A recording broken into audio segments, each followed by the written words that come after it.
Well, thank you. I'm really excited to be here. This is one of the most fun parts of my job, is to come and talk to different groups of people about something that is important to me, and I think a really valuable skill that we use every day.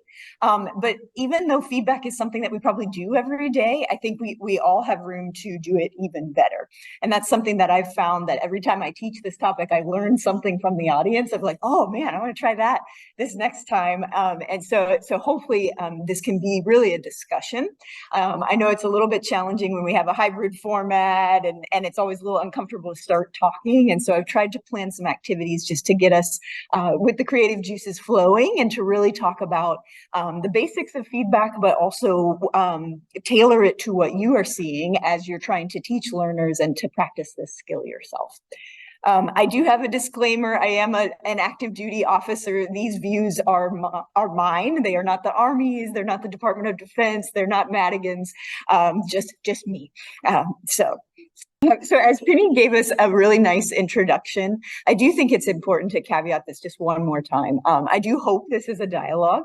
For that to happen, it means that we have to kind of trust each other a little bit, be willing to share, to be a little bit vulnerable. And I know that's hard first thing in the morning on a Saturday, but I would invite you all to do that. I think it's super valuable when we start talking and really digging into the meat of this. I will try to do the same as well and offer my own reflections and experiences, and I think that just kind of gets us going. That said, though, I don't think we'll get into anything too uncomfortable related to feedback, but if there's something where it's like, hey, we just need to stop and kind of redirect, please feel free to do that, okay? So I want to give us a chance right off the bat to start talking a little bit. So we're talking about feedback, and sometimes that can bring about a variety of different emotions and thoughts. And so I want to give you a chance to chew on this for yourself. Think about 1 to 2 words that come to mind when you think of receiving constructive feedback. And then also 1 to 2 words about offering that constructive feedback to somebody else.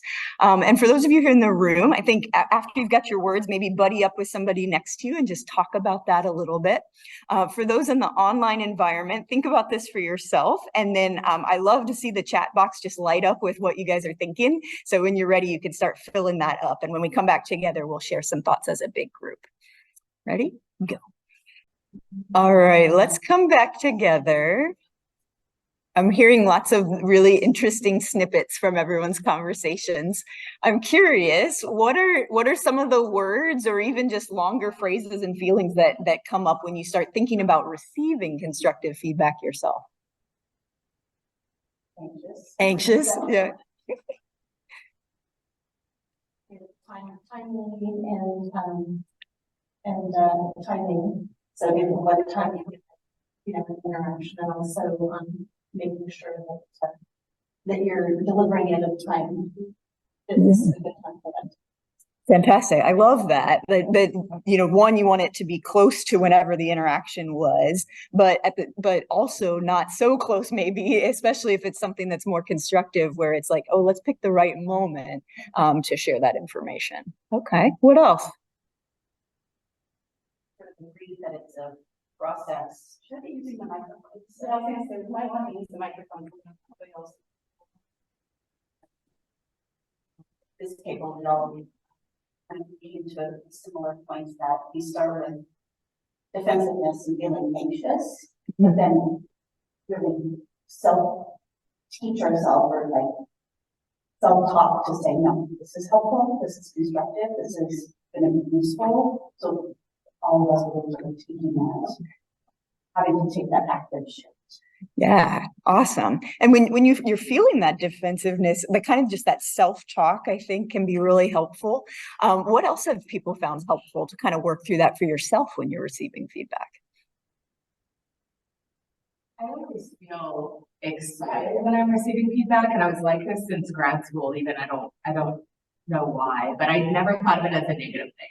I don't think of feedback as criticism. And I was always like, oh, fun, interesting. Well, how would you say that differently? And I still do that, I think, actively with students as well. Sometimes they're like, I don't the same way. I'm like, all right, tell me more. And then it's always just, I find it just an interesting learning thing. And maybe that's the shift that you're talking about, of like, okay, this is a learning opportunity for me as well as the supervisor in this example, as opposed to thinking of it as criticism. I think that's helpful for me.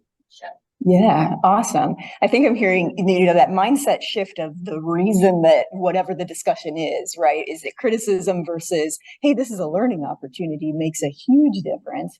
And I love that you're role modeling that with your learners of even just demonstrating it yourself of, oh, hey, yeah, tell me about that and let's have a discussion. We'll talk a lot about that as just a way to make this process more comfortable, because upfront it tends to be a little bit uncomfortable. And even if we know that it's a learning opportunity, it still doesn't feel great to be told, hey, you should do it better next time, right?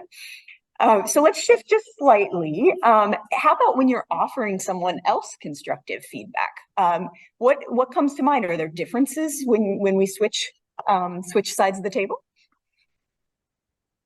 I do want to highlight, I was looking through the chat and there was a great comment about from Cheyenne about authority. And she mentioned who has the seniority in the relationship and does that play a role in giving feedback? And I think that's probably more apparent when you're the one that is offering the constructive feedback, but certainly it plays a role in the opposite direction as well. And so that's something interesting that I think we're sorting through kind of interpersonally all the time, right?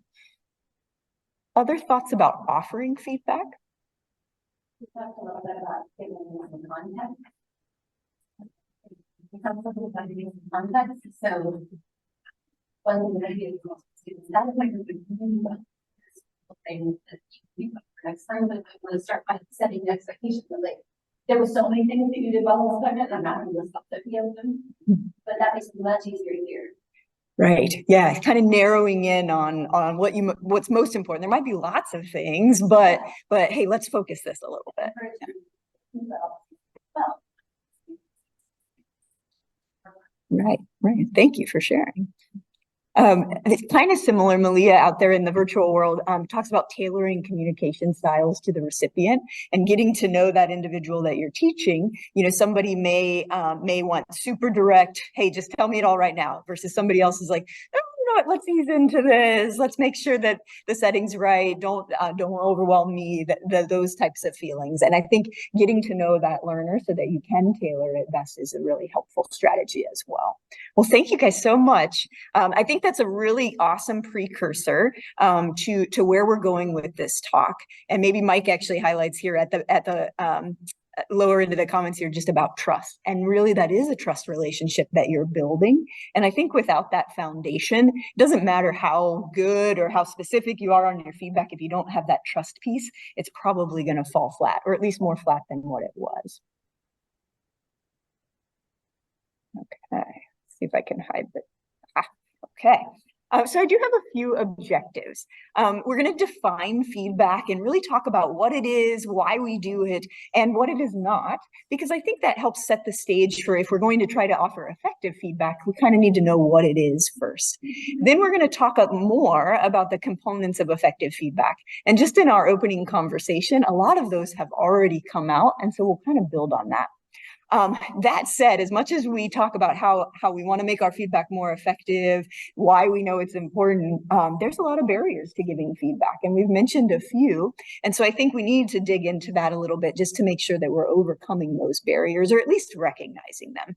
And then lastly, there's lots of different strategies out there, and I think that's probably the most helpful is once we understand the type of feedback we want to deliver, is what are some strategies that can help us to overcome those barriers. And so we'll spend some time talking about that. And then lastly, we'll kind of practice with some scenarios to put those frameworks into action. Questions about where we're going? So feedback, interestingly, I wanted to see where this term actually comes from. So it actually comes from the 1940s and from rocket engineers. Specifically, what they were talking about is if a rocket is on course or not on course. And so if they set a target for that rocket, then they would mention kind of those micro corrections essentially to get that rocket where it needs to go. And that's what they termed as feedback.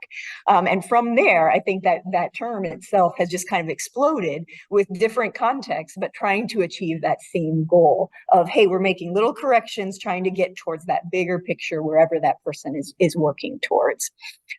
It really is that process of letting others know your perceptions of their performance, and trying to tie it to, in our world, behaviors. We're not exactly a rocket that's off course, but if you think about it that way, hey, how do we just kind of nudge in the direction towards that bigger picture goal? But sometimes it can be really challenging to balance that with a judgment, right? And so, a judgment might be, gosh, Dr. Smith looks like she's really frustrated and irritated, right? Versus if you tell me your arms are crossed, it would be a little bit more inviting, I think, if you sat with a different posture. And you can see how that might come across a little bit different and help the person receive that feedback, even though it's a very similar message.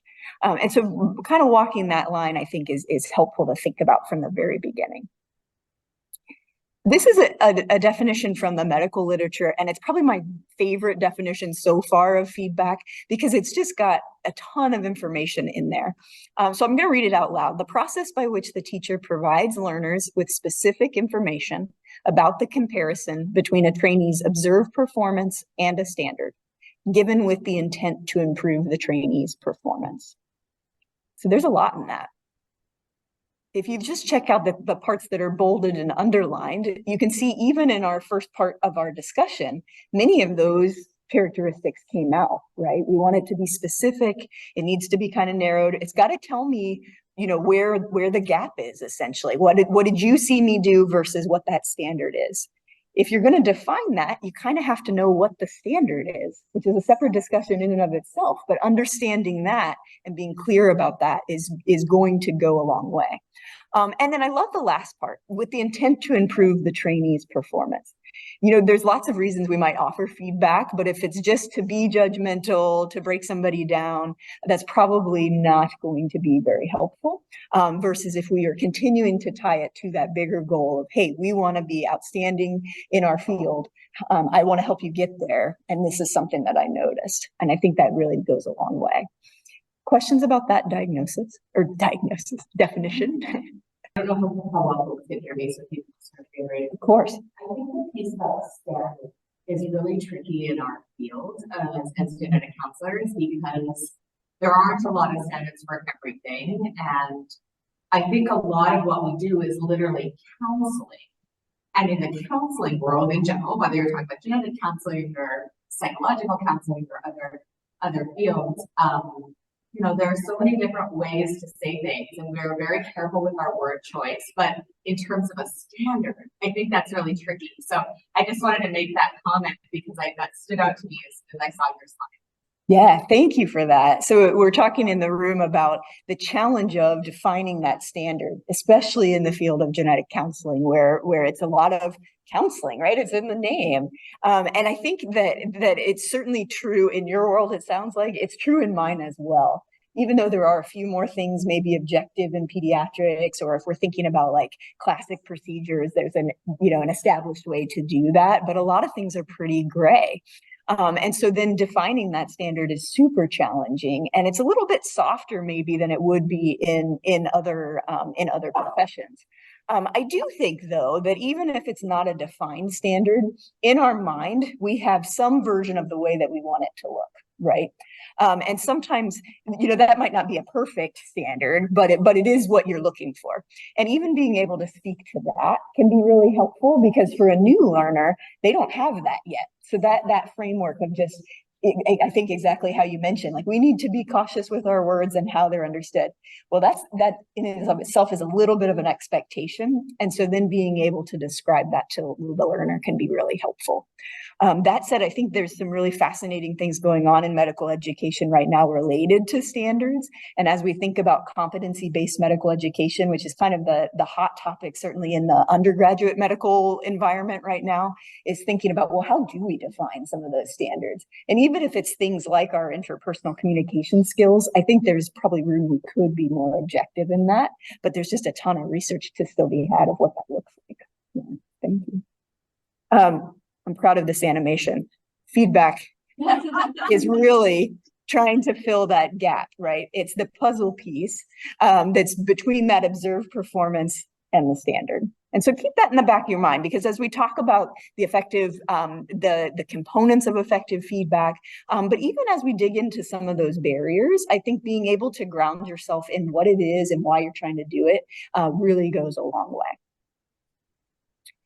So you might be thinking, that sounds really hard. Is this actually worth all this time? And I'd like to propose that it is, but I'll share some articles and research that are related to that. So Dr. Indy is one of the probably maybe the original person in the physician world to really be talking about feedback and how important it might be. And so in the 80s, he published a ton of things related to feedback. And this is one quote from him, and I'll give you a second to just read that.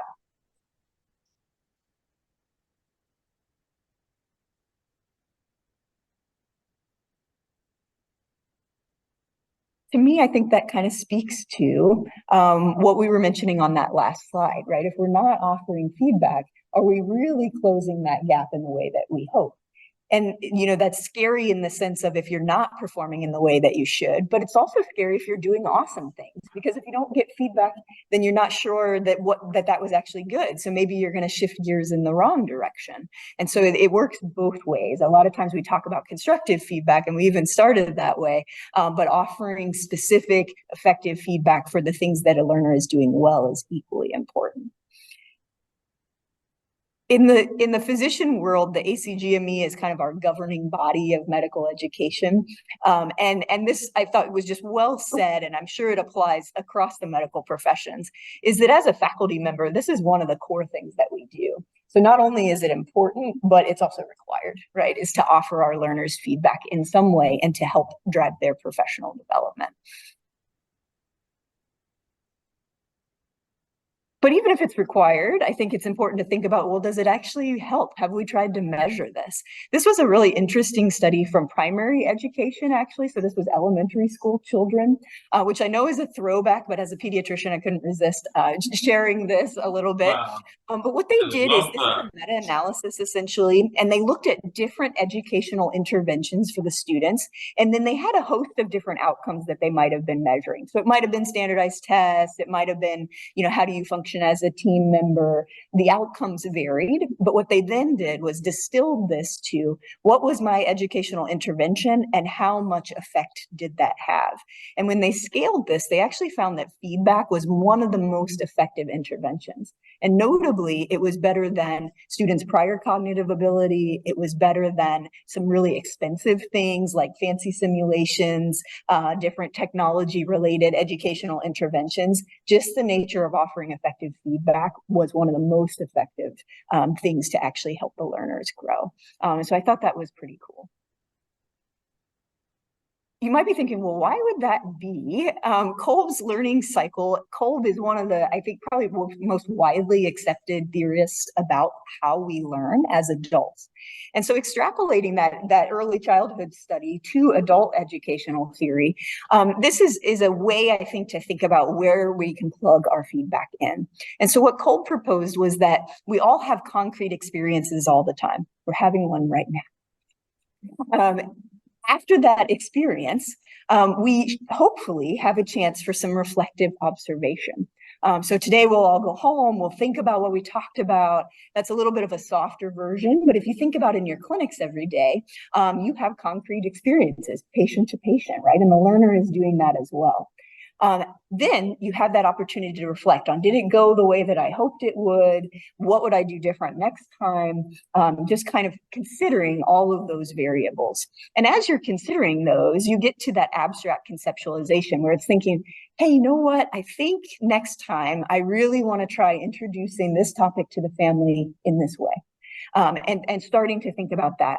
And then maybe there's a chance to practice that. So if you're doing a role play or something like that, you could do a true practice. But a lot of times our active experimentation is just, hey, we just went into the next patient room. Let's try it this way, right? And that counts as well. And then you're kind of mushing that active experimentation and concrete experience together.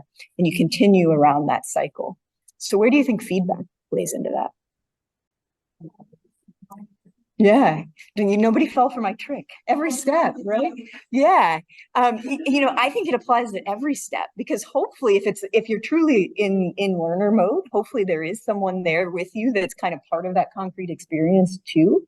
At the same time, maybe you're done with training, but you still had the patients, the nurses, the other professional staff that you were working on. So somebody is probably there to offer some feedback. Definitely in the reflective observation. I think that's where we classically think that feedback plays a role, but you can't actually do feedback really well in reflective observation if you weren't part of some of the other stages of the cycle. And then, how many people find that self-reflection is easy? Is it easy to know like what you did particularly well and what you didn't do well? Yeah. And so I think even for those that are, kind of higher on the self-awareness scores, I think reflective observation can be challenging in isolation. And so having a buddy there to kind of walk through that with you and to offer some feedback can be super helpful.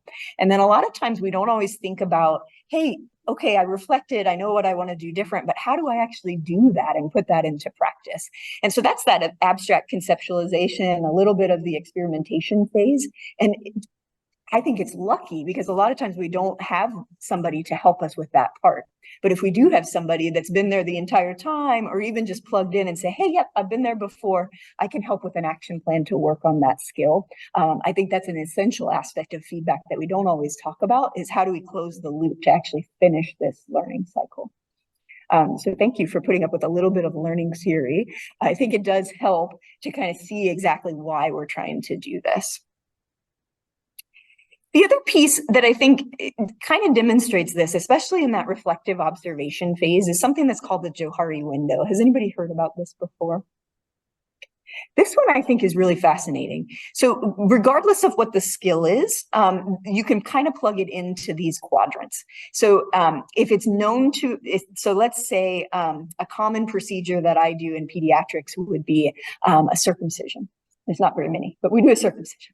And so I know what my skills are in that circumcision. And if I have a learner with me, or even just kind of my practice patterns over time, others know my skill at that procedure, right? And so that's that box. That's really the place where I can grow, because somebody could say, hey, you know what? You should probably try doing this slightly differently, or it would make it, your outcomes would be better if you made this little adjustment. Versus these other quadrants, you really don't have the growth potential, right? Because if I don't know what my skill is, or I'm missing something, that's kind of a blind area. Hopefully somebody else sees that and tells it to me. But sometimes I know, but I don't want anybody to find out, right? And so I'm kind of hiding that and somebody else can't see it yet. Or maybe the worst case scenario is that nobody knows, right? And nobody can really grow from that. And so I think one thing that feedback can help us do is actually expand that blue area, is to really spread that out. But that takes some trust on both sides, right? I have to be willing to talk about and demonstrate what I do and do not know as the learner. And then the person who is helping me needs to be willing to do that same process so that we can turn it into a dialogue. And I think that came out in some of our comments from that first activity is, hey, this needs to be a discussion so that both parties are really sharing where they're at and where they need to be. And then everybody can start to grow from there. Questions about the Johari window? So what about feedback in medical education specifically? So interestingly, for as much as we talk about feedback, there hasn't been that many like traditional studies to try to demonstrate the true impact of the feedback that we offer. And I think that's because it's so multifactorial in graduate medical education to really be able to distill, like, was it the feedback or was it something else that led to that outcome? But that said, there's room for research here. So if anybody is like, ooh, I want to do a research project, we could think about how we could actually measure outcomes related to feedback. This group in 2017, I think, took a stab at that. What they did is they looked at every article they could find from the, gosh, I think it says 80s there. over decades to try to note, like, what do we know about feedback in medical education specifically? And these were the things that they came up with. So they found that repeated feedback over time was beneficial. I think that makes sense. If you can have a longitudinal experience with someone, you're going to get to know that person better. You're going to be able to actually work on something iteratively. I think your trust relationship is going to be much more foundational than if it's just a one-time experience. The feedback sandwich doesn't change performance. So does somebody know what the feedback sandwich is? What is it for those that know? Positive, and then the thing to work on, and then ending with another positive. Right. Yeah. So kind of sandwiching that negative right in there. And that was actually a technique and a framework that was taught for years as the way to deliver feedback. And I think, on the surface, you could see like, well, maybe that eases the blow of the hard feedback. It's certainly kind of easier to deliver. A lot of times when you first start offering a lot of feedback, you might naturally try to sandwich it. Sometimes I still catch myself like, oh man, I just sandwiched it. Why would the sandwich not be good? Yeah. So if there's something like really core in the meat of that sandwich that learner needs to know, they could easily be distracted by the kind of fluff that you decided to put on there. The opposite happens though, right? Sometimes people, they really want to know whatever the negative is. And so they just anchor on the negative. They're familiar with the sandwich, so they kind of know it's coming, and they just ignore that good stuff. And they're like, but then that can be hard too, because then they're only processing the constructive feedback. And they don't learn some of the good things that they've been doing and kind of build up that aspect as well. It really offers just a mixed message. The other thing is the sandwich is kind of one-sided, right? As designed, it's me telling you good thing, bad thing, good thing, period. Let's walk away. Versus we just mentioned how important a dialogue really is for that learner to process the feedback and to really incorporate it into their practice. And so the sandwich in isolation is just not very effective. And it's interesting to kind of see research starting to show that. Question. Yeah. I learned this in the class way back in graduate school, in a couple semester class. Find what's working well and build on it. Mm-hmm. And so, is that different than the sandwich, where if you do start with something you're doing now, but then guide on how to improve that or expand on it, is that different than the sandwich? I think that it is. What does everybody else think? Probably. Yeah, I think so. The hard part there is if there's something constructive that needs to be said, I think it still needs to be said at some point. But to me, a lot of times laying that foundation, just like you mentioned, of let's start with what the learner does well and really get those things solidified. And then we can work on the finer points of things that could be better. I think that makes a lot of sense. For me, in my own feedback practice, it was really hard for me to be constructive right up front. And so what I practiced first was trying to really hone in on the good things and be very specific, tie it to behaviors that I saw the learners doing, but really mentioning like hey, keep doing this, and being as specific as possible with that. And that kind of, for me personally, gave me a little bit of a window into, okay, now I see how I want to do that when I start to offer more constructive things. And that helped. Now what I do is usually just keep it simple. I'll do the good things, the constructive things, and we'll talk about it. I'll start with what did the learner's impression, so opening it as an open-ended, then I'll do my piece in the middle and we'll kind of close it back out. Yeah, good question. I think this one is important, and we mentioned this a little bit at the tables, is that the feedback's effectiveness may be impacted by the affective state of the learner. I see head nods here in the room. I'm sure the virtual environment is nodding a little bit as well. That just makes sense, right? If I just had a really stressful experience and now you're going to tell me a lot of constructive things, I probably can't hear that, right? We're all people. We got to take care of the person first, and then find time to offer some of those constructive feedback. And that actually goes a really long way. There's been some really interesting things just about the emotional reaction itself. And if you get too tangled up in the emotion, kind of the emotion cycle, then the feedback you offer is not going to be helpful. The learner just can't receive it right there. That's cognitive overload, and you need to wait a little bit. One thing, I wonder if this kind of fits with that. Sometimes when I'll be with a grad student in a session, and if it really doesn't go well, and, you know, to your point, the ability to process it, you know, they're upset, crying, you know, after the session, and there's a lot of processing happening. Sometimes I'll bring back the meat of the feedback after the next session in terms of almost a comparison, because I find that it's a better time to be like, oh, how did that feel different for you? Or was that better for you? You know, I think I've been fortunate that when that's happened and there's been a real crash case, things have improved. Yeah, so maybe that's not always the scenario, but when they haven't really been able to sort of hear feedback just due to the reaction at the time and the maybe negative experience, I found it to be helpful to come back to it later on when it can be maybe not think about it in that sandwich way, but more of a positive, like, reflective thing back to some of the differences between an experience that didn't seem to go as well and one that I observed and was part of when it went much better. Yeah, I think that's great. And you could do that a couple of different, lots of different ways. One may even be like, hey, that was really challenging. I see that you're having trouble just kind of processing that. Why don't you come back, in a couple hours or tomorrow, and let's talk about it a little bit. I think what you're hinting at is, hey, we've recovered from that situation, and in the next similar scenario, things are a little better. To me, prompting that reflection for the learner of like, hey, how was that? This seemed to me to come across a little bit differently. Was there something you tried different? What would you want to do next time? Or definitely make sure you want to incorporate. I think that's a really great way to just build on what the learner's naturally kind of building on as well. And it certainly is probably a safer way to support that learner's emotional status too. The only caveat I would say is if it was something in that scenario that was like a specific skill the learner did that contributed to the bad outcome, I think that probably needs highlighted before they go at it again. Yeah. Some other thoughts? I think this one makes sense too. The individual who's delivering feedback needs to be credible.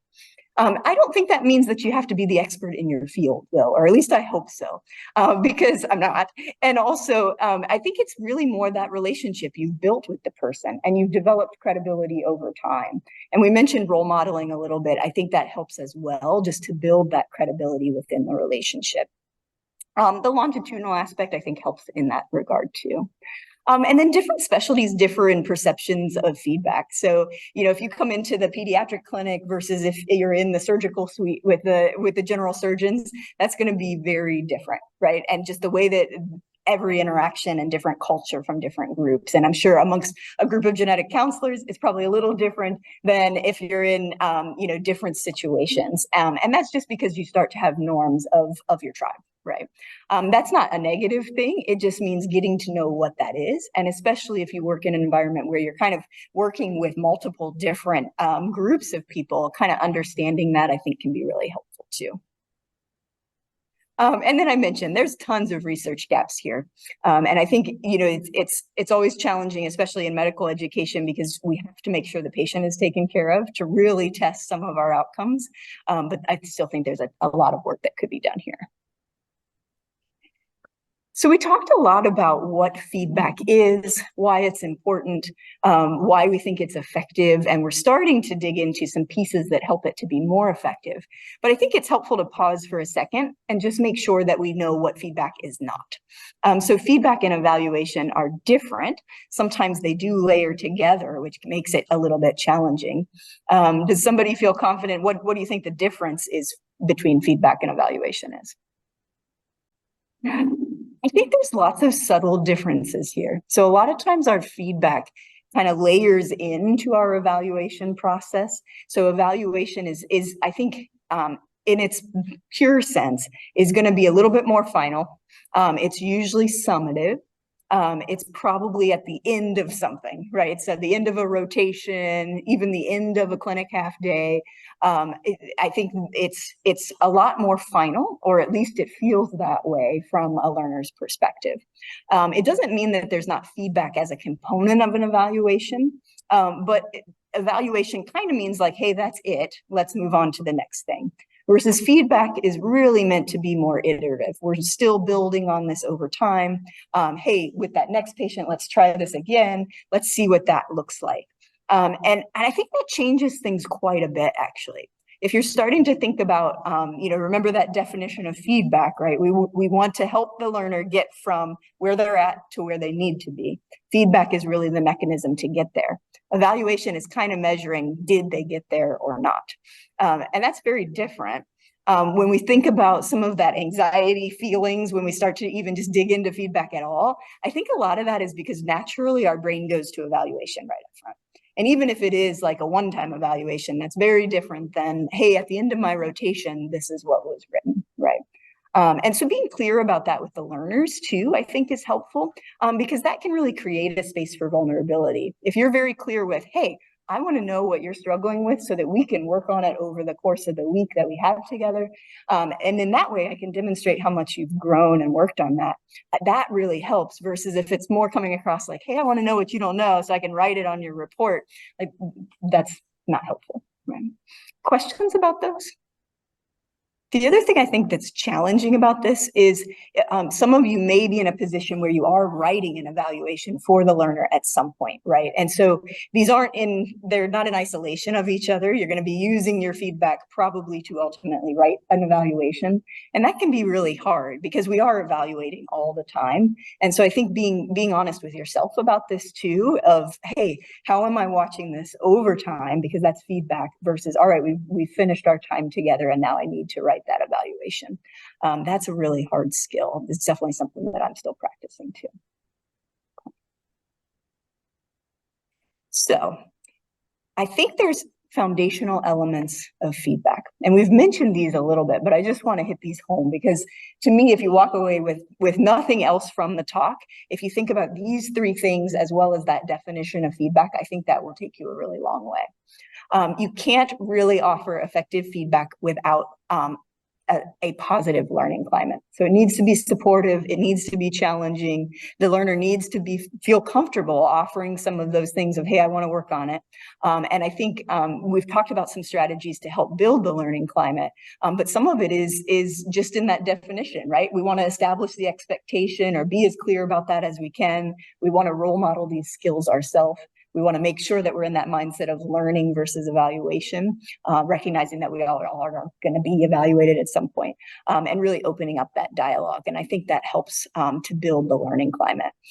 Each of these big elements are really kind of faculty development talks in and of themselves. And so if one of these you're like, ooh, I really want to know more about learning climate, these are things that our Madigan team teaches about. We would love to teach about these. Shameless plug for invite me back, right? But these are topics that we talk about because they're so challenging, but they're also so foundational to most of what we do.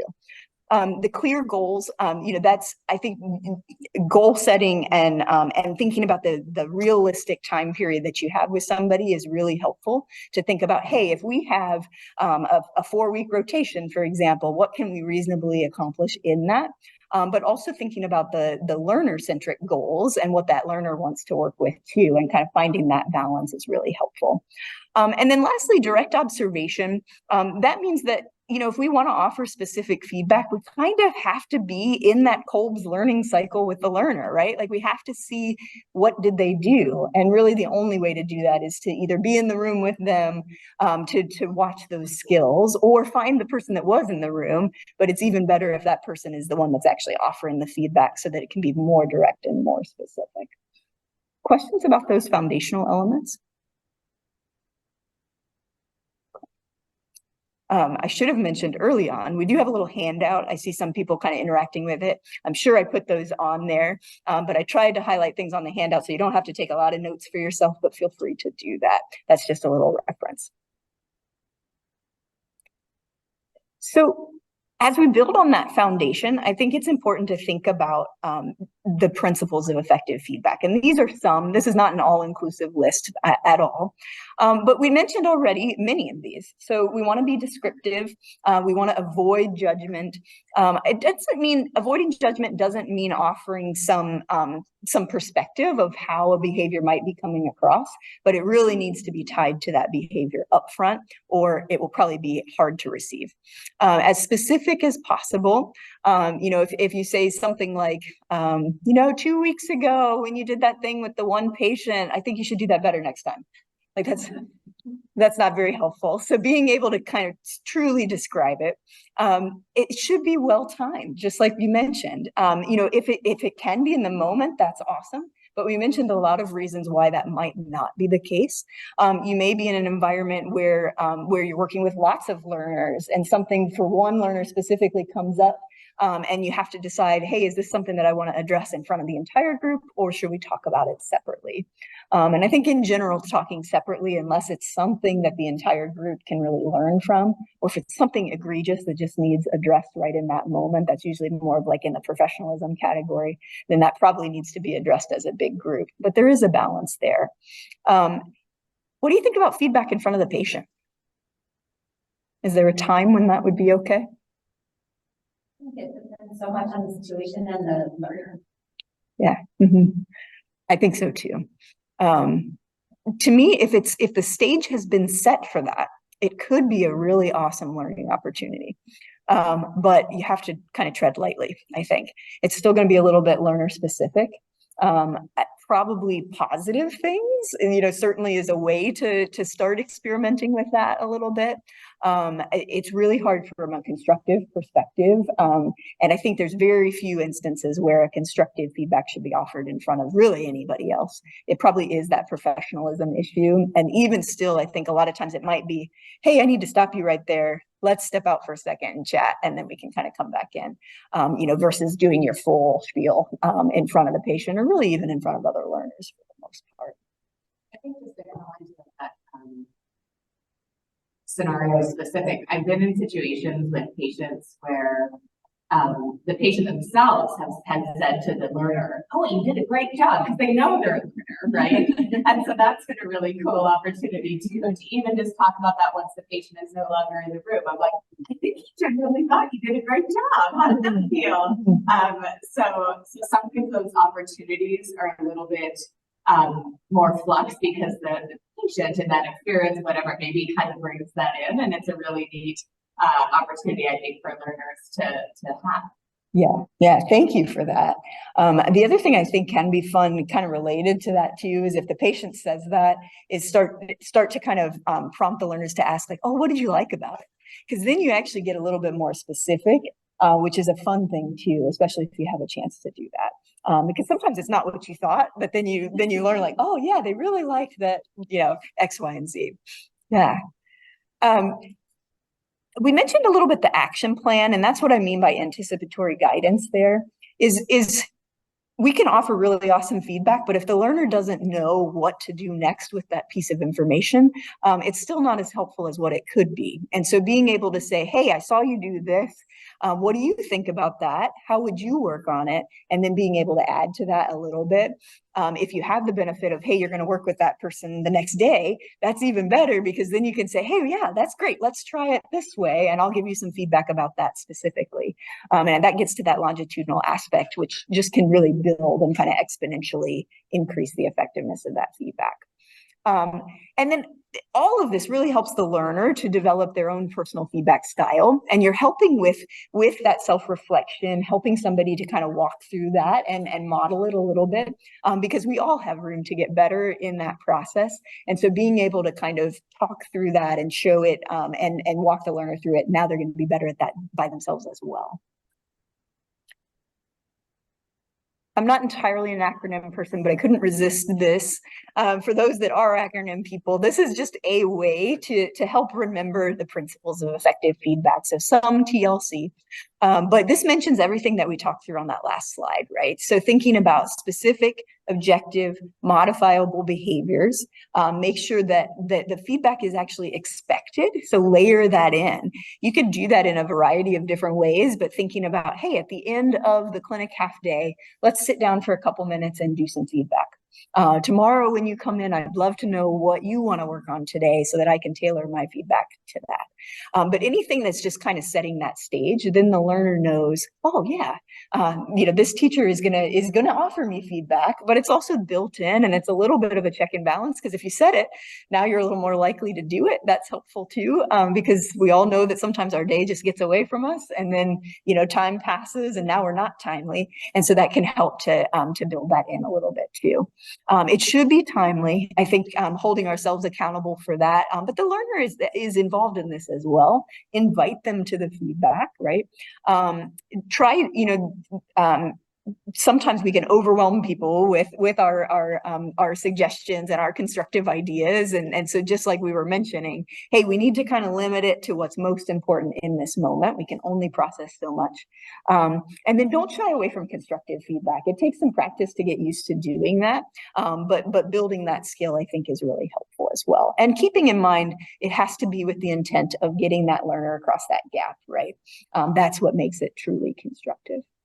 Anything else you guys would add to the principles of effective feedback? So I've talked a lot. I want to give you a chance to practice this a little bit. On your handouts for those sitting in the room, there's a couple scenarios on the second page. What I want you to do is just at your tables, look through those scenarios. We would have time, look through both. But what I want you to do is look through that and start trying to pick out the some TLC components. So if you were going to offer feedback to these two learners, start to think about, hey, how can I tie in? Like, what would be some of the phrases I would want to make sure that I mention to that learner? For the online crew, hopefully everybody was able to get handouts. Yay. And what we're going to try to do is fancy Zoom breakout rooms. Bear with us for a second. But what we'll do is we'll send you to some breakout rooms so you have some partners to do this same exercise. And when we come back together, we will talk about what you guys found and what you wanted to highlight for these learners. And I think we have a little bit of extra time actually. So let's take about 5 minutes with this. All right. Welcome back, everybody. So for those of you that maybe focused in a little bit on case one for John, what would be some TLC that you might want to offer or highlight for John? One table was talking about for John, they wanted to focus in on the medical jargon because they thought they could be very specific there and kind of clearly define some ways for him to help work on those skills. I think that's a part of actually what I was talking about with standards. But I was like, it's really hard for us to find a standard. I agree with that because there's a difference between feedback and just teaching and what and explain that to the learner and say what we did was very effective. And these are two other ways that the information might be presented because they may get into a situation in the future where those opportunities are good for them. And so if you have this education, I think I want you to just learn.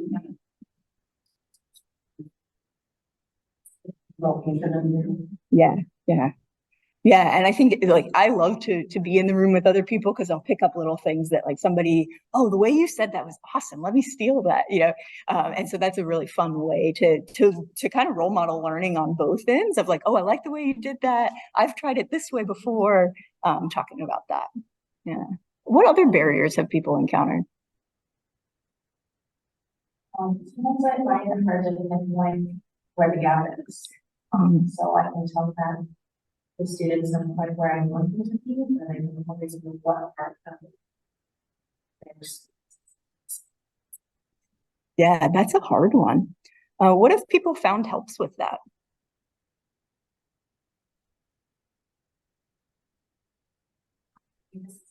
Clinic specific, it's certainly clinic with college as far as who are serving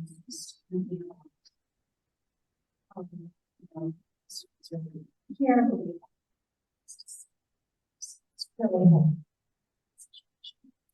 Yeah, And so for the online, I loved that. I wanted to just say it one more time, is getting more observers, right? And so having lots of people kind of weigh in a little bit and see that can be really helpful to especially when you're essentially kind of brainstorming to try to get to what's going on with that learner. Yeah. Actually, if we could just make sure that you're doing a great job in terms of summarizing everything that folks say. For some reason, even though we're using the mics and the tables, it doesn't seem like Hard to hear. folks can hear us really well. Yeah. Poor online environment, only my voice. Yes, I will. Thank you. I'm going to mention one more thing that I really ran into as a barrier, not certainly with every student, but I think there's some element to how receptive the student is to feedback. I have had some students that are very like, no, I feel like I did this in a really good way. Like, okay, it's a really interesting dynamic relationship. I found that really challenging. It's really, like it feels like it's a wall that I'm trying to get through with the students. Like, no, I do it. So I personally, that experience is really challenging. Yeah, I have other people experience that as well. Let's see some head nods. It's interesting things you said about having trouble finding the gap. And I think when we were having our discussion about TV, you had a really good point of just asking the student, what are you thinking about what's going on in the work? And I think that's a really great way to kind of hear where our students coming from and hear what they think the gap is, because then they're build on and we're saying, that's a good start, but maybe here's something else that I think. To Sharice's point, I think one of the big barrier that I experienced recently is a student that wasn't, from my perspective, initially seemed like wasn't equal to identifying the gaps, but then it turns out that there was just a lot of anxiety and a lot of other things going on in their lives that made it really hard for them to show up and look present. And that was hard for me because I don't know, but this is a barrier. Yeah, thank you for that. So we were talking about the challenge of a learner who's maybe not very receptive to feedback, and it feels like it's like a literal barrier, essentially, right? Just knocking against that. And then we mentioned a way to start wading into that is to think about, hey, asking the learner where they're at and how they're self-assessing, because sometimes that's a window into what the learner already sees, and then you can build on that. Or even if they give you just a little bit, maybe that's your foot in the door to start working on those skills. I will say sometimes that's not enough. Sometimes it's going to be multiple cycles of that, but always kind of starting with that open-ended, I have found is really helpful as well. And even if that day the learner's like, nope, I was perfect, right? Then the next day, hey, anything you think you might want to do differently? And then you can kind of just wear them down a little bit, but at the same time, it helps, because I think some of that probably is that the learner is still not comfortable in sharing their true self-assessment. Now, maybe it is that they really are self-assessing completely incorrectly, but a lot of times it's maybe more of a trust thing. And so the more that you model, hey, I really want to know, I really am here to help you, and kind of stressing those things, I think can be helpful too. Actually, Malia had a really good point summary. Do you want to? Yeah, thank you. Yeah, Malia, I think that's a great point. I don't know if that's actually readable for everybody. I'll read it out loud. So Malia is mentioning that the challenge of a prior relationship between feedback giver and feedback recipient can be really hard. There could be room for misinterpretation or misunderstanding, and can be more anxiety inducing for the recipient. I think Malia is hinting at somebody that you know well, maybe in a different context, and now you're kind of in this supervisory relationship. Malia, am I interpreting that correctly? Not the opposite. Okay, not having it. And now you're in this like brand new and you're trying to offer something. I think both versions of that are really hard. And how you get to kind of build that relationship on the fly as quick as possible so that you can get to a place where you can offer feedback is one challenge. And then if it is somebody that you know well and now you're kind of different roles, I think that's really hard too, where you're kind of trying to clarify those roles up front. Those are hard ones for sure. To me, recognizing it, I think, is probably the first step for that, and acknowledging it even, and saying, hey, I know I just met you, but let's have a conversation. Let me get to know you a little bit. What are your goals today? And really kind of making sure to stay learner centric, I think can be really helpful, because then that way that you're inviting them in essentially. So I want to talk through a couple other just common barriers, and we've mentioned many of these. I think one way to think about this a little bit, recognizing there's overlap, is to think about teacher factors and learner factors. And we've mentioned a lot actually in both categories. I'll highlight a couple that maybe we haven't spoken to specifically yet. The suboptimal observations, I don't think we've mentioned that exactly, but I think that can be really hard because a lot of times, we're balancing the learner's autonomy. So we may not go in the room to see the full session, and then we're getting a little bit more of a debrief afterwards, or there's pieces and parts. And so then we're kind of like putting together multiple little puzzle pieces. And so then I think the suggestion in the room of, hey, let's get everybody's perspective here, that can be really helpful. The challenge there is making sure that it's not turning into an evaluation, right? Because then sometimes it feels like, well, everybody's against me and you guys are all watching for the same thing. And so I think being very transparent about, hey, yeah, we're trying to collect all of this information so we can give you the best feedback possible. But that can be a challenge to kind of navigate that a little bit. I think we mentioned most of the other teacher factors. Learner factors, we mentioned the negative reaction, which I think is the biggest one, perhaps. One that sometimes comes up is the learner receives it fine in the moment, but then in the next day, they haven't incorporated any of what you talked about. And so that's a version of that negative reaction, but it can be challenging in the moment because it's like, oh yeah, this is going awesome. And then the next day not happening. So then when you structure that follow-up conversation, it's going to be a little different. Time really should be on both lists, right? This is hard. It only takes a couple minutes to offer a nugget that's super valuable feedback. But a lot of times when we're building the relationship, we're trying to make sure that we're specific, we're accurate in what we're offering, and we're really trying to close that loop. That is a little more time consuming. And so I think just acknowledging that, but also making it okay to say, you know what, I can't do feedback right this moment. I want to make sure that I offer you effective feedback. Let's plan to meet at the end of the day, or let's plan to meet first thing tomorrow morning. Buying yourself some time, I think, can be really helpful from the teacher perspective. I think give the learner that grace too. If you say, hey, let's do feedback, and you can see on the learner's face that like, it's not going to be a great time for feedback, or they're trying to get to their kiddos' soccer practice, right? Like give them that ability to say, hey, let's talk about it first thing tomorrow, something like that. Some other traps just to be aware of. And I think, just recognizing these happen really commonly. We all fall in this a little bit when we want to tell a story that's helpful, but we started out with, well, when I was a student, I did it like this, or when I did this. And sometimes that is helpful to share it, but at the same time, think about why you're phrasing it that way. If you're phrasing it that way just to set the context of where your story is coming from, I think that's just fine.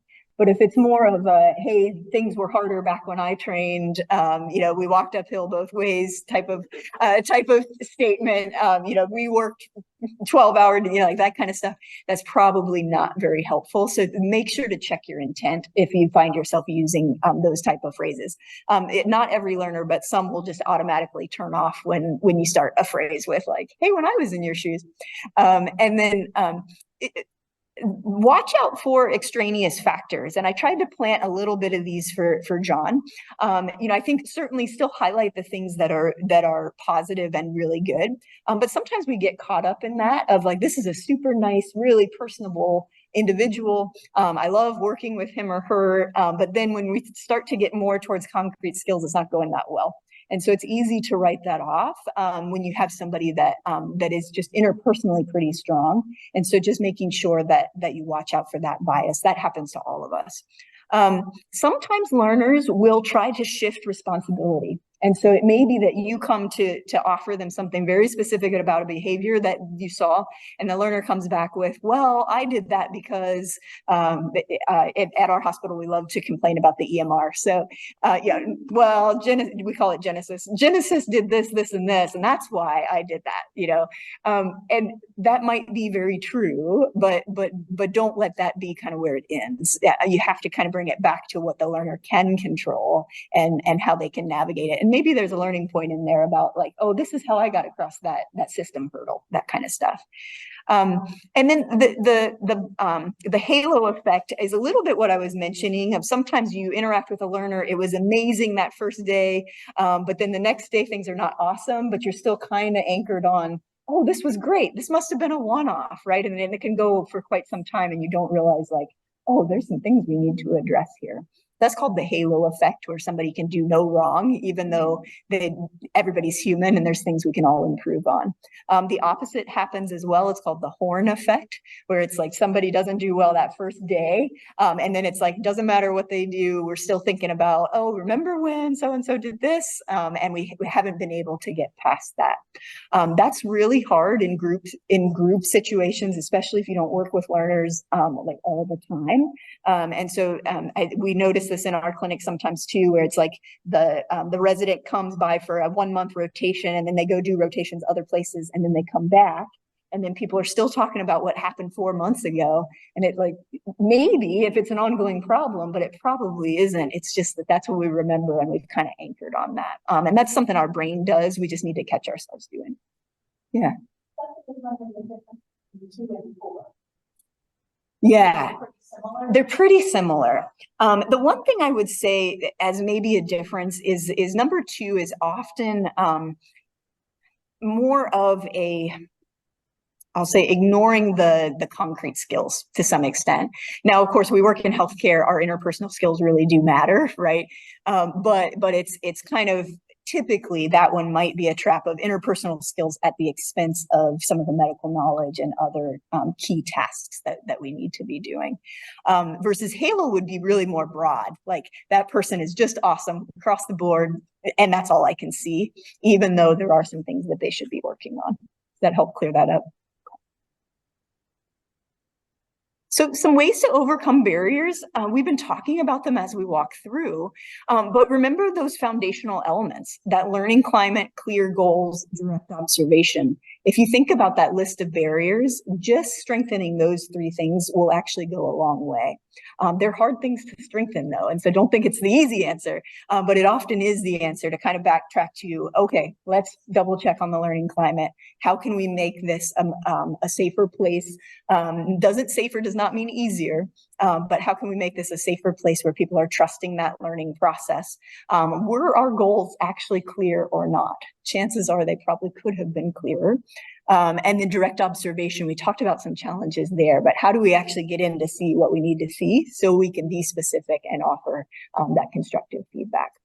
We mentioned multiple observers. I think that one is a huge benefit. You do have to be careful with some of the bias component of it in the groupthink process, but I think multiple observers is really helpful, especially for the learner that's struggling, because different people will have different perspectives, and it's helpful to just kind of see, oh, okay, now we're starting to put those pieces together.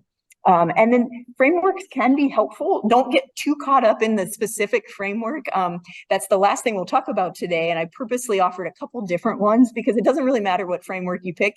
It's just the one that's kind of comfortable and natural for you. And if it helps to kind of guide and remember some of these key things we're talking about, that's the point of a framework. And then practice it, especially if it's going to be constructive feedback. If you have the chance to role play that with a buddy, or even just talk through some of those things, I think that can be helpful.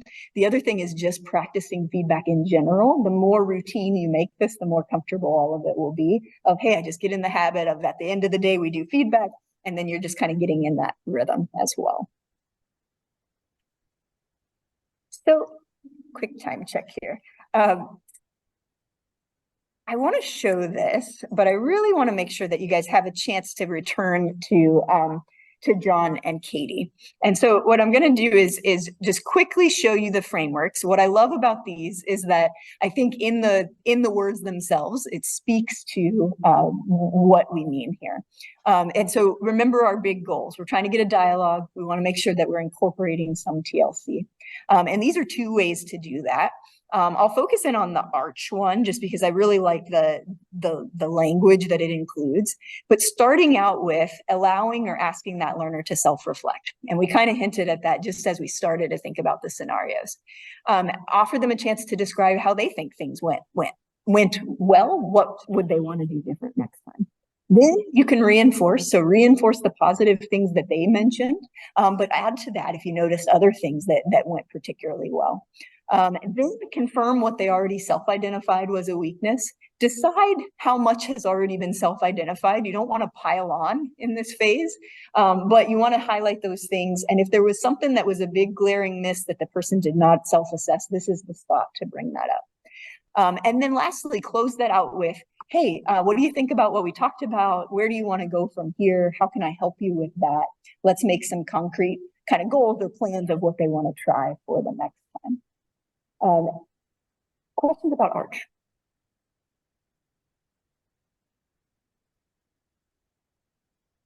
So I want to give you just a few minutes to practice this a little bit. So with a buddy here in the room, decide on one of the cases. And you guys get to decide. I know role plays are super uncomfortable, but decide which one of you wants to be the learner and which one wants to be the preceptor. And just quickly practice a little bit of offering that feedback that you already outlined for your learner. As the learner, it's totally open to your creative interpretation. If you want to be tough on your preceptor, go for it. If you want to be ready and excited about feedback, that's just fine as well. If there's some extra details that you feel like you want to add in there, you know, how the conversation goes, that's just fine. Take it the direction you want. The point is to practice the framework. I think we have a little bit of an uneven number in here. So if there's an odd man out, I think it's really helpful to observe this process as well. And so then there's a chance for feedback there where you can kind of offer feedback on the feedback if you're in that observing role. But we might have a couple extra minutes that you can practice a little bit as well. In the online environment, we're going to put you into groups of 3, just so you do have that observer component. I think that can be really valuable just as you're kind of debriefing as a group. Let's spend about 5 minutes here, and then we'll come back together. All right, let's come back together.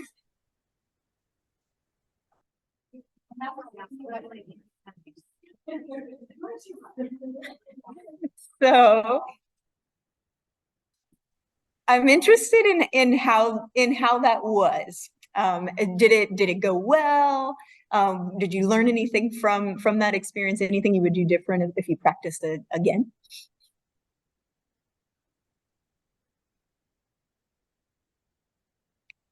It's always my favorite, like lots of great conversation, then a question and silence. It's perfect. So, I was working with therapy. She's also so she's I was not like with her. But like it did really turn into more of a brainstorming session where she was presenting potential barriers to Katie's learning, as Katie was else, and it turned into like what I had to prepare to say as the supervisor for ideas.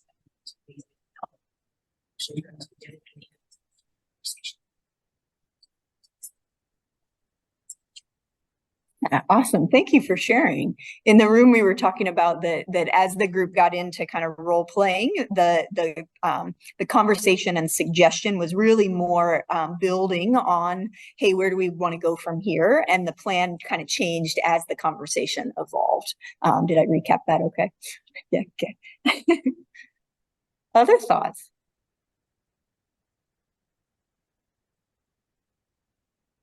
So well, for the I think it went really well, but we discussed at the end how it really changed based on how long our relationship was.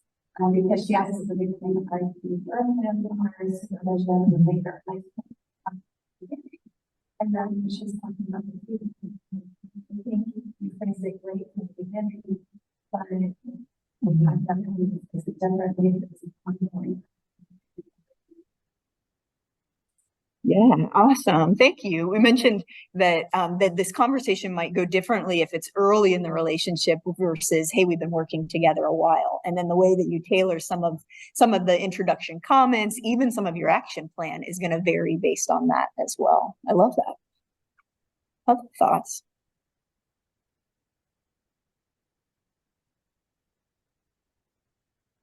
I think that gives a great start.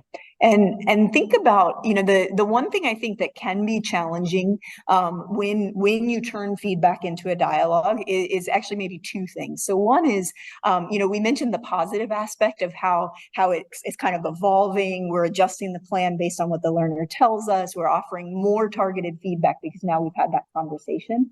I think in general, that is usually a really positive thing. Sometimes if you have a difficult learner that's not very receptive, you can easily get a little bit tangled in that dialogue, and then the original message kind of gets lost. And so just be careful about that. I think usually the majority of the time, the dialogue is going to be your best friend.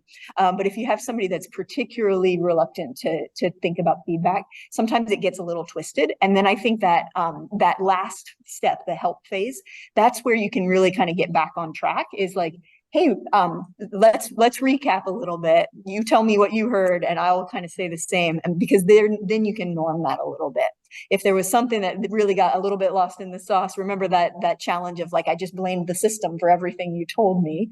That's very conversational. It's easy to kind of go in that, and then the message is a little bit confused. And so use that help phase to do the action plan, but also to kind of do a little check as well to make sure that you stay on track.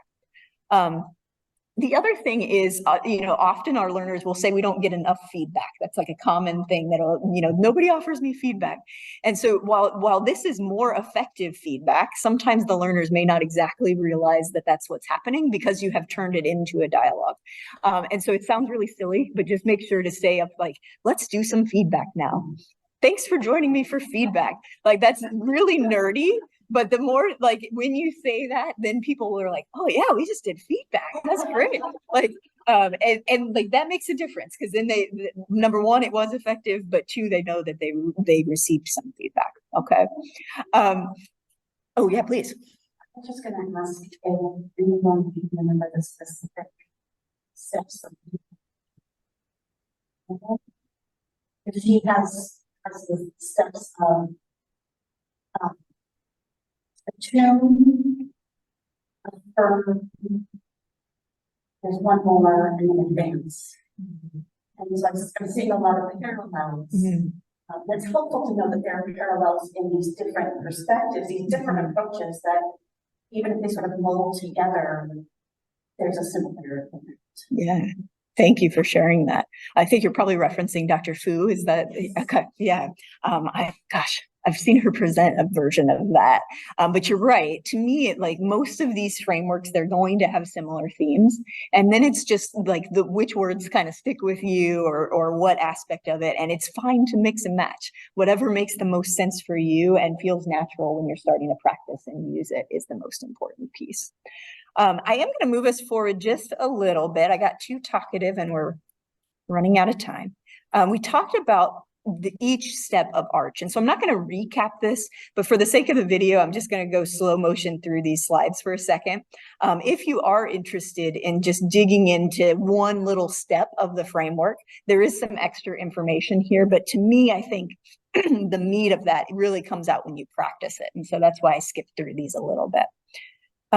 When you do get to the help phase, I'll highlight it a little bit more, thinking about those goals that you're setting and really trying to be kind of smarter with that goal.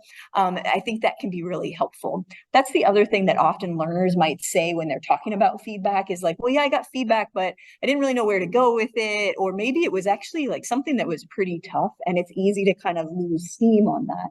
And so kind of having that plan of when are we going to check in on this piece, especially if it's something that's more elaborate. An example would be like a medical knowledge thing where it's like, okay, our plan is that you're going to read about at least one patient each night, for the next week or something. Well, that's hard, right? And time is going to come into play, other things. And so having some sort of a recheck on that will be really helpful, so that the learner doesn't feel like, oh yeah, brilliant idea, but that's not actually going to be realistic. And hopefully that came out in the dialogue anyway, but sometimes it doesn't. And it sounds great, but then reality happens. We skipped that. The last framework that I wanted to mention is on your handout. This is just another example of a similar theme. So a way to get that self-assessment from the learner, turn this into a dialogue, and then make sure to close the loop with an action plan. What I really like about ADAPT, though, and the reason that I included it, is that there's 2 columns here. So it says learner initiates and then coach initiates. And the other frameworks can be used that way as well. But I liked this because sometimes, you can't always control every variable, right? And the learner can take some real ownership here. And they can do this in any of the other frameworks too, is just come into it automatically knowing that we're going to do ARCH. And so I'm going to ask you, so you might as well be ready to tell me your self-assessment. But this is just another way that the learner can take some ownership there, and really kind of even to the extent of, hey, as the learner, I want to come see you and do feedback. Can we, let's plan for that. And so I thought it was just nice the way that it was delineated. The content of this actual framework is not very different, but it just right up front puts some ownership for the learner as well. This is our last activity. We talked about quite a bit. To me, the 90 minutes, probably 100 minutes now, really flew by. And so I want to give you a chance just to solidify this for yourself. And to me, think about, is there something that you plan to incorporate based on all of the pieces that we talked about today? And I think it's important, we mentioned our own barriers a little bit, but specifically for that goal that you might want to start incorporating, think about if there's going to be a barrier. And of course, we don't have time to fully dissect that, but think about, hey, if I know what the barrier is, at least that's the first step of being able to get over that hurdle. And is it okay if I give them maybe 2 minutes to talk at their tables? Cool. At your tables, if you want to talk about that a little bit, and we can put you guys back in breakout rooms. I know you love that in the virtual environment as well. Hopefully you were able to identify something that you'd like to incorporate. If not, come find me later. I'm sure I can find something for you to practice. But I hope it was valuable to talk at your tables a little bit about what you would like to incorporate. That has a couple of functions, right? So think back to that cold learning cycle of, okay, now we're doing a little bit of that reflective practice piece of where do I want to go from here? And I know you all don't see each other every day, but when you do see each other, you can say, hey, how did it go, right? And that's another way to just kind of continue to practice and work on those skills. We did talk about quite a lot. Thank you all for the participation. It's really been a wonderful conversation. I've definitely learned some extra things to incorporate into my own practice. But this is what we did. We defined feedback. We demonstrated the components of effective feedback. We identified and talked about some barriers we've encountered, as well as just some common ones that a lot of people have encountered. And then we applied some strategies for delivering feedback and practiced that a little bit. And with that, any questions or comments?